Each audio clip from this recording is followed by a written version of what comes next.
Welcome back नाज़रीन। Bulletin में वाक़ई भली का चऊं था सादिकाबाद में ख़बरुनि की शुरुआत क्यों था। गुज़िरियल ॾींहं खां पुरस्कार नमूने गुम मासूम भाइरनि जा कंडीर शाख में लाश हथाया आहिनि।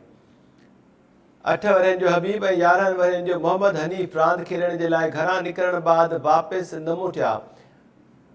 वारिसनि जो चवणु आहे त काल्ह खां ॿारनि खे ॻोल्हे रहिया हुआसीं। अॼु कंडेर शाख मां लाश हथाया आहिनि। ॿारनि जा लाश अस्पताल मुंतक़िल कया विया आहिनि।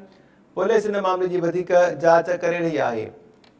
ॾहकी मां ही ख़बर अवां खे ॾी पिया। सादिकाबाद मां गुज़िरियल ॾींहं खां पुरस्कार नमूने गुम 2 मासूम भाइरनि जा कंडेर शाख मां लाश हथाया आहिनि।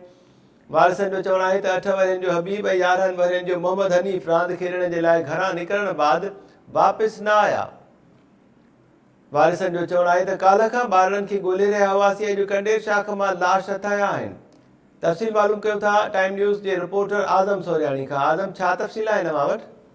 जी मता बिल्कुल ये सादकाबाद वाले इलाइके जी अफ़सोसनाक ख़बर है। जे सादकाबाद जे हैदर कॉलोनी में काल मासूम जेके ॿार हुआ उहे गुम थी विया हुआ। वारसनि पारां उन्हनि जी जेका तलाश हुई काल्ह खां वठी जारी। काल्ह उन जे वारसनि पारां ॿिन्ही मासूम ॿारनि जे वारसनि पारां लापता थियण ऐं अगवा जो केस बि दाख़िल करायो वियो नामालूम माण्हुनि मथां। ॿार न मिली सघिया। अॼु कंडेर शाख मां ॿिन्ही मासूम भाइरनि हबीब ऐं मोहम्मद हनीफ जा जेके लाश आहिनि उहे वारसनि खे मिलिया आहिनि। हिन वक़्तु जेके लाश आहिनि उहे सादकाबाद थाणे ते मुंतक़िल कया विया आहिनि। सादकाबाद पुलिस जो चवणु आहे त वाक़े जी जांच करे रहिया आहियूं त ॿारड़ा पाण हिते ॿुधी फौत थिया आहिनि या उन्हनि खे क़तल करे लाश उछलाए विया आहिनि। पर हिन वक़्तु ताईं अञा ताईं वाक़े जा के बि कारण साम्हूं न अची सघिया आहिनि। जी आज़म सोरियानी, महिरबानी अवां जी तफ़सील ॾियण जे लाइ।